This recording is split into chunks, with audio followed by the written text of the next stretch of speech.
Assalamualaikum warahmatullahi wabarakatuh. Halo semuanya. Selamat datang di Lembar Kisah, channel yang membahas kisah dalam rumah tangga. Sebelum kita lanjut ke cerita, mari kita sholawat dulu. Allahumma sholli ala Muhammad wa ala ali Muhammad, dan jangan lupa klik tombol subscribe dan nyalakan lonceng notifikasi supaya kamu nggak ketinggalan cerita seru selanjutnya. Ayo mulai perjalanan kita sekarang. Jakarta, kota yang tidak pernah tidur, adalah saksi bisu dari banyak kisah manusia. Kota ini adalah tempat di mana mimpi dan ambisi bertemu, di mana cinta dan pengkhianatan berjalan berdampingan. Di tengah gemerlapnya gedung pencakar langit dan kemacetan yang tak berkesudahan, hiduplah seorang wanita bernama Arini Putri, seorang istri yang selama ini mengira rumah tangganya baik-baik saja. Arini adalah wanita yang bisa dikatakan berhasil dalam segala hal. Ia memiliki karir yang cemerlang sebagai manajer pemasaran di sebuah perusahaan multinasional, memiliki suami yang dulu sangat mencintainya, dan seorang putri kecil bernama Akila yang menjadi dunia bagi dirinya. Jika ada satu hal yang Arini banggakan dalam hidupnya, itu adalah keluarganya. Sejak kecil, ia selalu bercita-cita memiliki pernikahan yang harmonis seperti kedua orang tuanya. Ia percaya bahwa selama ada cinta dan saling mendukung, tidak ada rintangan yang tidak bisa dilewati dalam rumah tangga. Namun, kehidupan tidak selalu berjalan seperti yang dibayangkan. 7 tahun lalu, ketika Arini menikah dengan Damar Aditya, mereka hanyalah pasangan muda yang berjuang bersama dari nol. Damar saat itu hanya seorang pegawai di sebuah perusahaan konstruksi dengan gaji pas-pasan, sementara Arini sudah lebih dulu meniti karirnya di bidang pemasaran. Meskipun kondisi keuangan mereka belum stabil, Arini tidak pernah mempermasalahkannya. Baginya, pernikahan bukan tentang siapa yang menghasilkan lebih banyak uang, tetapi bagaimana mereka bisa bertahan bersama dalam suka dan duka. Di awal pernikahan, Damar adalah pria yang penuh perhatian. Ia tipe suami yang selalu mengusahakan waktu untuk istrinya, selalu memberikan kejutan-kejutan kecil, dan tidak pernah lupa mengatakan, "Aku mencintaimu," sebelum tidur. Bahkan, di saat mereka mengalami kesulitan ekonomi, Damar selalu berusaha meyakinkan Arini bahwa semuanya akan membaik. Dan benar saja, keadaan mereka perlahan berubah. Setelah bertahun-tahun bekerja keras, Damar akhirnya berhasil membangun bisnisnya sendiri di bidang properti. Perusahaannya, Aditya Land, berkembang pesat dan dalam waktu 5 tahun, ia sudah menjadi salah satu pengusaha properti yang cukup dikenal di Jakarta. Dengan kesuksesan itu, datang pula kemewahan.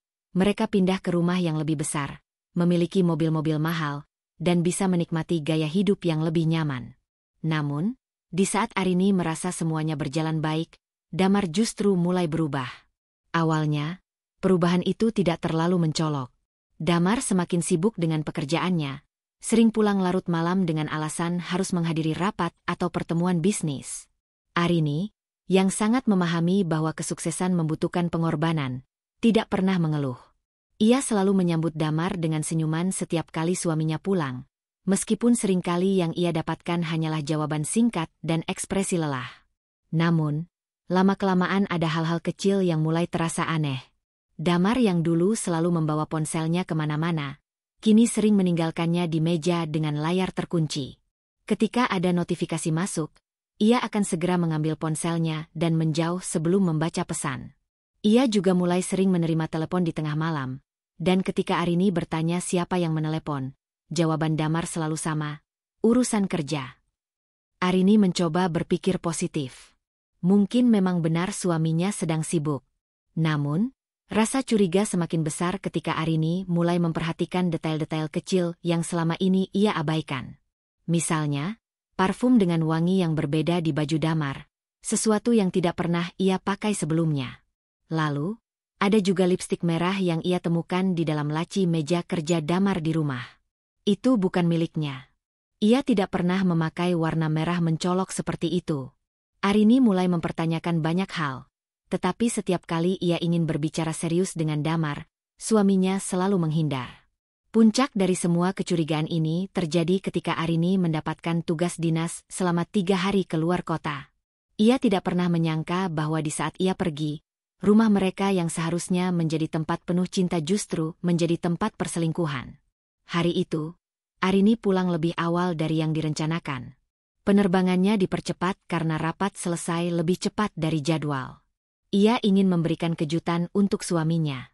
Selama perjalanan pulang, ia sudah membayangkan akan memesan makanan favorit Damar, menyiapkan makan malam yang romantis, dan mungkin akhirnya berbicara serius tentang perasaannya yang belakangan ini terganggu.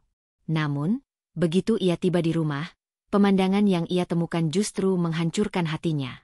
Di ruang tamu, terduduk seorang wanita muda dengan rambut panjang tergerai, mengenakan salah satu daster miliknya. Wanita itu terlihat santai, memegang gelas anggur merah seolah-olah ia adalah nyonya rumah. Dan di sebelahnya, Damar duduk dengan ekspresi terkejut yang terlambat ia sembunyikan. Arini terpaku di ambang pintu, dadanya terasa sesak. Kakinya terasa lemas, seolah gravitasi tiba-tiba menjadi 2 kali lebih berat. Sinta. Suaranya akhirnya keluar, nyaris berbisik. Sinta Maharani, sekretaris Damar. Wanita itu tidak langsung menjawab. Ia hanya tersenyum kecil, senyum penuh kemenangan, seolah ia tidak merasa bersalah sedikitpun. Damar akhirnya berdiri, tapi bukannya menunjukkan rasa bersalah atau panik, ia malah menghela napas panjang, seakan ia lelah menghadapi situasi ini. Arini, aku bisa jelaskan. Aku bisa jelaskan. Kata-kata itu terdengar begitu klise di telinga Arini. Sejak kapan suaminya menjadi pria seperti ini? Matanya terasa panas, tetapi ia menolak untuk menangis.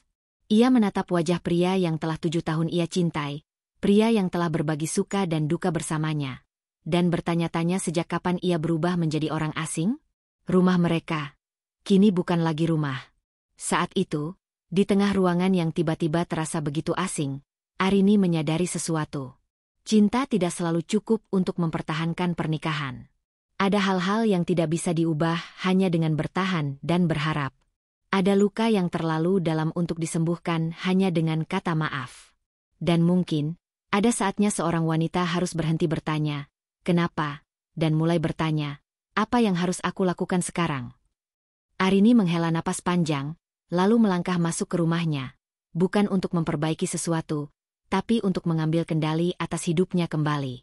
Setelah pernikahan mereka berjalan selama lebih dari 7 tahun, hubungan Naomi dan Reza perlahan mulai mengalami keretakan. Awalnya, mereka adalah pasangan yang tampak harmonis, dengan 2 anak yang mereka besarkan bersama di sebuah rumah sederhana namun nyaman di pinggiran kota. Namun, rutinitas harian dan tekanan ekonomi mulai mengubah dinamika hubungan mereka. Reza, yang bekerja sebagai manajer di sebuah perusahaan ekspor-impor, semakin sering pulang larut malam.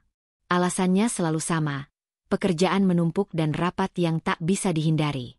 Naomi, yang awalnya mencoba memahami, lama-lama merasa ada yang berubah. Ketika Naomi hamil anak pertama mereka, Reza begitu perhatian. Ia sering membawakan makanan kesukaan istrinya, mengantar ke dokter, dan memastikan Naomi tidak merasa sendirian. Namun, ketika anak kedua lahir, perhatiannya perlahan-lahan berkurang. Naomi sempat mengira ini hanya fase yang akan berlalu, tetapi tahun demi tahun berlalu, dan perhatian Reza semakin menipis. Ia lebih sering berada di luar rumah, bahkan di akhir pekan. Jika dulu mereka selalu menghabiskan waktu bersama anak-anak di taman atau sekadar menonton film di rumah, kini Reza selalu sibuk dengan ponselnya, sering tersenyum sendiri sambil membalas pesan, atau langsung beranjak ke kamar untuk menerima telepon dengan suara pelan. Puncak kecurigaan Naomi terjadi ketika suatu malam, Reza pulang lebih larut dari biasanya. Saat Naomi bertanya, Reza hanya menjawab singkat bahwa ia bertemu dengan klien. Namun, Naomi melihat ada bekas lipstik samar di kerah kemeja suaminya. Jantungnya berdegup kencang, tetapi ia menahan diri untuk tidak langsung mengkonfrontasi. Ia tahu bahwa tuduhan tanpa bukti hanya akan membuat Reza defensif. Namun, sejak malam itu, ia mulai diam-diam mencari tahu lebih banyak. Naomi mulai memperhatikan kebiasaan Reza dengan lebih teliti. Ia mencatat jam-jam kepulangan suaminya, memperhatikan pesan-pesan di ponselnya, dan bahkan mencoba mencari tahu apakah ada perubahan pada rekening bersama mereka. Kecurigaannya semakin kuat ketika ia menemukan transaksi mencurigakan, hotel berbintang di pusat kota, restoran mahal, dan pembelian barang-barang yang tidak pernah sampai ke rumah mereka. Naomi tahu, instingnya tidak salah. Suatu hari, Naomi memutuskan untuk mengikuti suaminya. Dengan hati berdebar, ia menyewa jasa ojek online dan meminta pengemudi untuk menjaga jarak agar tidak ketahuan. Reza berhenti di sebuah restoran mewah. Dari kejauhan, Naomi melihat seorang wanita keluar dari mobil dan menghampiri suaminya dengan senyum lebar. Wanita itu tinggi, berambut panjang, dan memakai gaun elegan. Naomi merasa dadanya sesak. Ia ingin masuk dan menghancurkan momen itu, tetapi ia memilih untuk menahan diri. Malam itu, ia pulang dengan hati hancur. Namun, Naomi tidak langsung mengungkapkan apa yang ia ketahui. Ia ingin mengumpulkan lebih banyak bukti. Ia memeriksa rekening mereka lebih dalam, mencatat setiap transaksi, dan akhirnya menemukan sesuatu yang lebih mengejutkan. Reza telah memesan tiket pesawat ke luar negeri. Bukan hanya untuk dirinya sendiri, tetapi juga untuk wanita itu. Tidak ada nama Naomi atau anak-anak mereka dalam reservasi tersebut. Naomi merasa ini sudah cukup. Ia tidak akan membiarkan dirinya dipermainkan lebih lama lagi. Ia mulai menyusun rencana balas dendamnya.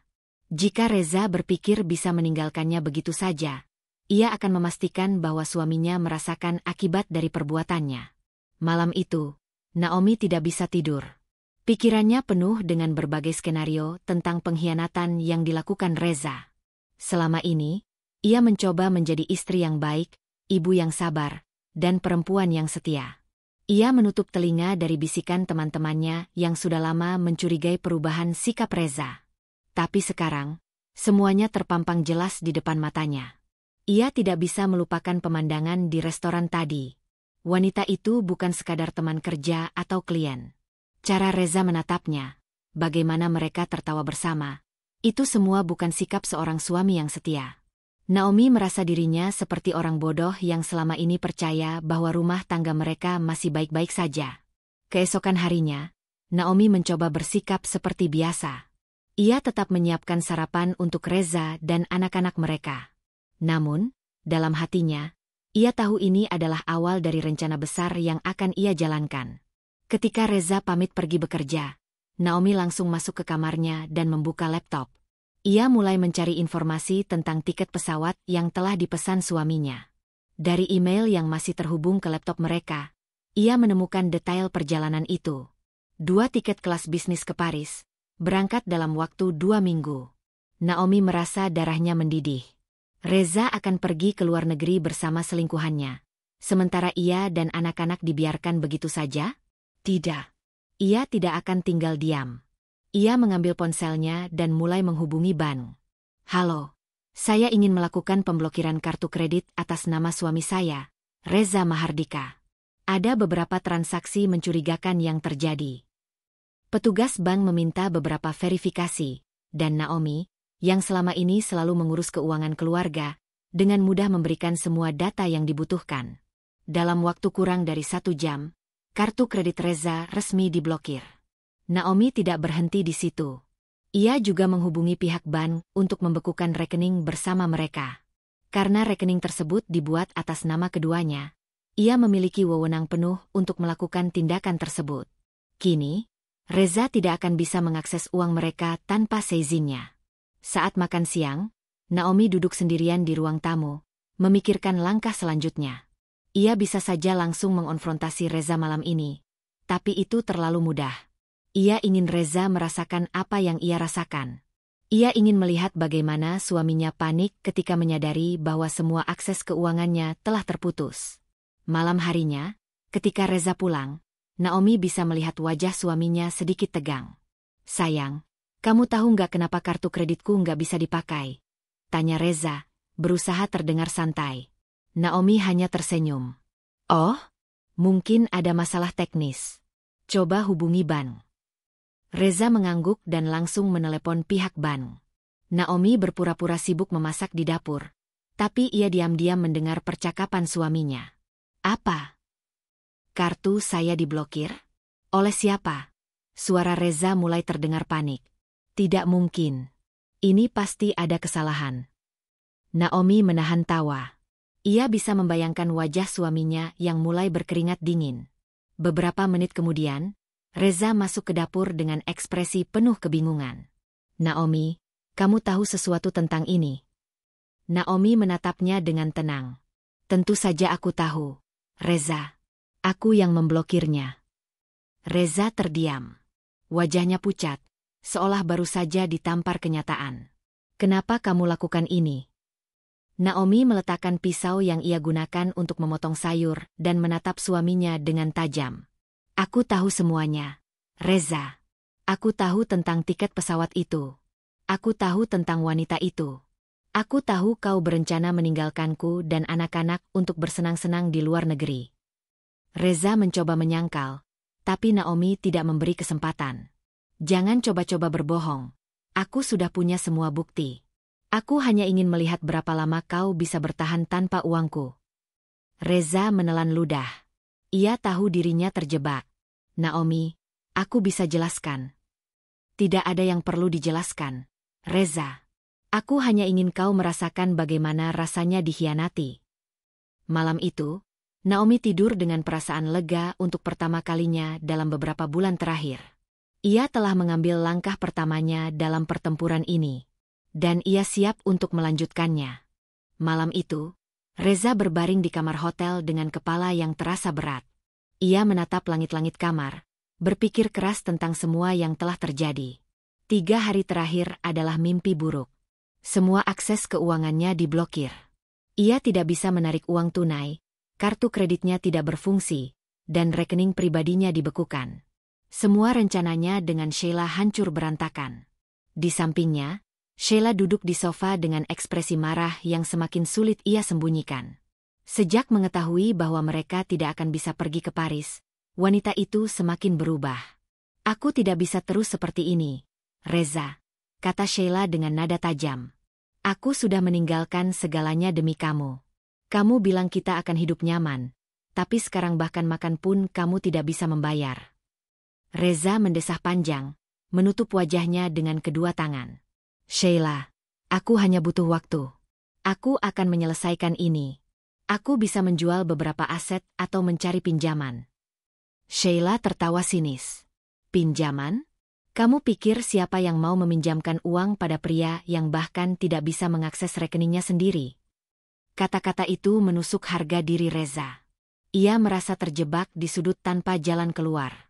Sementara itu, di rumah mereka, Naomi duduk di depan laptopnya dengan secangkir teh. Senyum puas terbentuk di wajahnya saat ia melihat notifikasi di ponselnya. Beberapa teman Reza menghubunginya, menanyakan apakah benar Reza mengalami kesulitan keuangan. Naomi membalas dengan santai. Ya, kami sedang dalam proses perceraian. Saya hanya memastikan hak saya terlindungi. Ia tahu bahwa berita ini akan segera menyebar. Dunia Reza akan runtuh. Sedikit demi sedikit. Naomi tidak melakukan ini dengan mudah. Ia masih mencintai Reza, atau setidaknya, ia masih mencintai pria yang dulu ia nikahi. Tetapi setelah semua pengkhianatan yang ia alami, Naomi tahu bahwa satu-satunya cara untuk membuat Reza benar-benar mengerti adalah dengan membuatnya merasakan sakit yang sama. Ketika malam tiba, Naomi mempersiapkan langkah selanjutnya. Ia menelepon pengacaranya dan memberikan instruksi baru. Saya ingin pengajuan perceraian ini dipercepat. Saya juga ingin memastikan bahwa Reza tidak mendapatkan bagian sepeser pun dari aset yang kami miliki bersama. Pengacara itu mengangguk. Kami bisa mengatur itu, tapi Anda harus siap jika Reza melawan. Naomi tersenyum. Dia tidak akan punya pilihan. Di hotel, Reza mulai merasakan tekanan yang luar biasa. Ia mencoba menghubungi beberapa kolega bisnisnya untuk meminta bantuan keuangan, tetapi mereka semua memberikan alasan yang sama, mereka tidak bisa membantu. Akhirnya, dalam keputusasaan, ia memutuskan untuk menemui Naomi secara langsung. Ketika ia tiba di rumah mereka, Naomi sudah menunggunya di ruang tamu dengan ekspresi datar. Kamu datang untuk apa, Reza? Tanyanya dengan nada dingin. Reza menarik napas dalam-dalam. Naomi, aku mohon, beri aku akses ke rekeningku kembali. Aku butuh uang. Naomi tertawa kecil. Butuh uang untuk apa?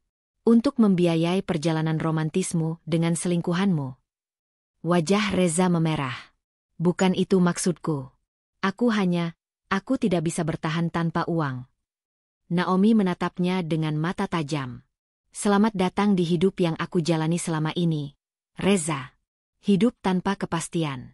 Hidup dengan pengkhianatan. Apa rasanya? Reza terdiam. Untuk pertama kalinya, ia benar-benar merasakan apa yang telah ia lakukan pada Naomi. Tetapi ia terlalu sombong untuk mengakui kesalahannya. Kamu tidak bisa melakukan ini, Naomi. Kita suami istri. Aku berhak atas uangku. Naomi menyilangkan tangan. Kamu lupa, Reza? Semua aset kita atas namaku. Termasuk rumah ini. Reza merasa tubuhnya lemas. Ia tidak pernah memperhatikan detail itu sebelumnya. Selama ini, ia begitu percaya diri bahwa ia memiliki kendali penuh atas segalanya. Tetapi kini, ia sadar bahwa ia tidak punya apa-apa. Ketika Reza kembali ke hotel, Sheila sudah membereskan koper-kopernya. Aku akan pergi, kata Sheila tanpa ekspresi. Reza terkejut. Apa maksudmu? Sheila menatapnya dengan tajam. Aku tidak mau hidup seperti ini, Reza. Aku butuh kepastian. Dan jelas, kamu tidak bisa memberikannya. Reza mencoba meraih tangannya. Sheila, aku bisa menyelesaikan ini. Aku hanya butuh waktu. Sheila menggeleng. Aku tidak punya waktu untuk menunggu pria yang bahkan tidak bisa membayar hotel ini. Aku pergi. Dan dengan itu, Sheila keluar dari kamar, meninggalkan Reza sendirian dalam kehancurannya. Malam itu, Reza duduk di lantai kamar hotel, menatap kosong ke depan. Ia kehilangan segalanya. Naomi sudah mempersiapkan perceraian. Akses keuangannya terputus. Sheila meninggalkannya. Untuk pertama kalinya dalam hidupnya, Reza tidak tahu harus kemana. Ia mengeluarkan ponselnya dan mencoba menghubungi beberapa orang.